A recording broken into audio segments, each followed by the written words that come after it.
And next condition is pollution. Pollution. And our text comes from Revelation chapter 11, verse 18. And I've paraphrased this. The nations were angry, and your wrath has come that they should be judged, and that you should reward your servants, the prophets and the saints, and those who fear your name, and should destroy those who destroy the earth. You know, just as man has tried to destroy the truth of a creator, and at the same time has continued to destroy his creation, the reality is that no matter how many goodwill companies band together to try and clean up this earth, it's too late. There will never be enough change to stem the tide of air pollution, water pollution, plastic pollution, thermal pollution, noise pollution, soil contamination, radioactive contamination, and the list goes on. Fungicides, pesticides, acid rain, and ozone depletion. And that isn't the whole list. When we see on TV all of these pieces of news presenting about climate change, changing the world, we see a narrative that takes us away from the biblical narrative that Jesus is coming soon for a world that is in trouble. You know, when we think about the Extinction Rebellion cause, Greta Thunberg, all the various people that are banding together in the name of climate change, as though they can solve the world's problems, we need to look up. We live in a world where farming companies have been decimating the land for decades until we are in a place now there is none or little goodness left in the land and the food that we eat. Processed foods are at an all-time high. The boom in companies that supply vitamin tablets is beyond belief. Our water supplies are more and more contaminated each year, and we wonder why we are getting sick.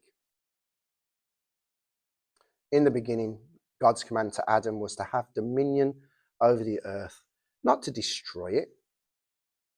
Now, as the earth groans under man's abuse of its resources, it's God's turn to destroy those that have turned their back on him and the care of his creation. Our next condition, excesses and extremes. And it comes from 1 Peter chapter 4 and verses 3 to 4. For the time past of our life may suffice us to have wrought the will of the Gentiles, when we walked in lasciviousness, lust, excess of wine, revellings, banquetings, and abominable idolatries, wherein they think it strange that ye run not with them to the same excess of riot, speaking evil of you. These verses tell us that behaviours in the world will be extreme in the last days. And if we take a step back and really look at the world we live in, what do we see? We see people drinking to excess, eating to excess, partying to excess, working to excess, and spending to excess. We are literally living in a world of excesses, in some kind of desperate bid to find happiness. On the one hand, people's search for pleasure takes them to the extremes, constantly in search of the next physical or emotional rush, emotional high, to the point of experimenting more and more with alcohol, drugs, and sexual lifestyles and behaviors. The world has just been caught up in the Grammys and yet another display of debauchery and debasement, with the highlight being two singers from the LGBT community winning an award for the first time.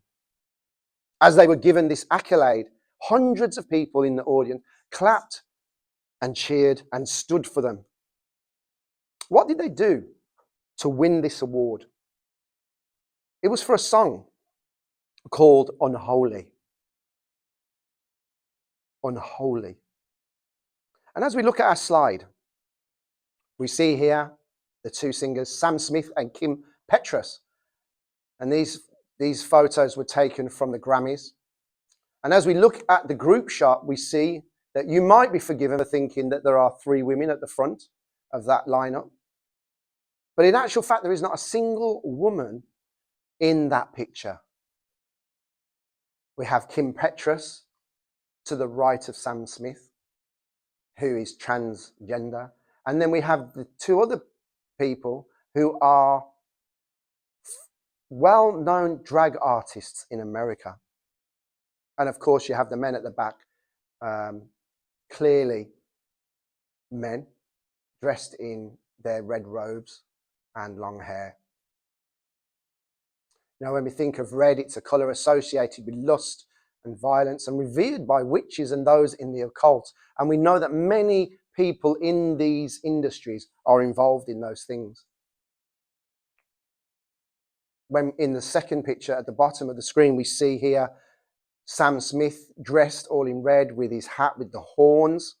And we see Kim Petras in a cage with flames burning behind her. What you can't see is the singers to the left and right of her.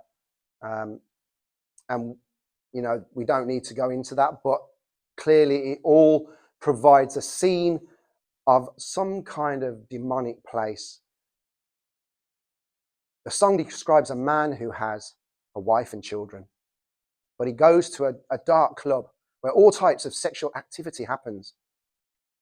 And in the song and in the video to the song, we catch a glimpse of that. And I would advise you not to watch it. But in the song, as Sam Smith mentions the various things that go on, qualifies these things as being unholy, but not in a way that is unacceptable. It's almost as though he's quantifying or qualifying it as something that is just a matter of fact. That is how it is now. We need to pray, because this type of lifestyle, this type of attitude is on the increase. This particular Grammy Award is not the only one. If we could go back and watch some of the previous ones, we will see all sorts of things going on. One year they were pushing same-sex marriages as part of the show. So this is not a standalone incident. It is a gradual push for acceptance and for anybody who is not part of that lifestyle to accept it. Before we move on to the other part of this extremes, I would say that one of the things that we hear a lot of from anybody who's living an alternative lifestyle, when you talk to them as a Christian, they will say to you, oh, you're trying to push your God onto me. You're trying to push your religion onto me. But I would say that it's the other way around. That I believe that the society that we have to live in but not be part of is trying to push their lifestyle and their beliefs upon us. But we are made out to be the ones who are against the norm, the run of the mill. And we are for the most part. For the most part. You know, when we think about it, we have those extremes in the social areas of life. But on the other hand, governments and authorities are taking extreme measures against people. In many countries, freedom of speech has been taken away. Certain religious beliefs are being labelled as hate speech. People are being arrested for praying in their heads outside abortion clinics. Various countries around the world are using martial law as a means to control their people. And zero tolerance seems to be the order of the day. And as the problems of the world become more extreme, so do the measures that are used or put in place to combat these problems. Because there seems to be no other answer for those in power. Now, you might think to yourself, oh yeah, I've heard about this. I've heard all about it. You know, martial law in America and other places of the world, but that won't happen here. Let me just show you a statement regarding the United Kingdom.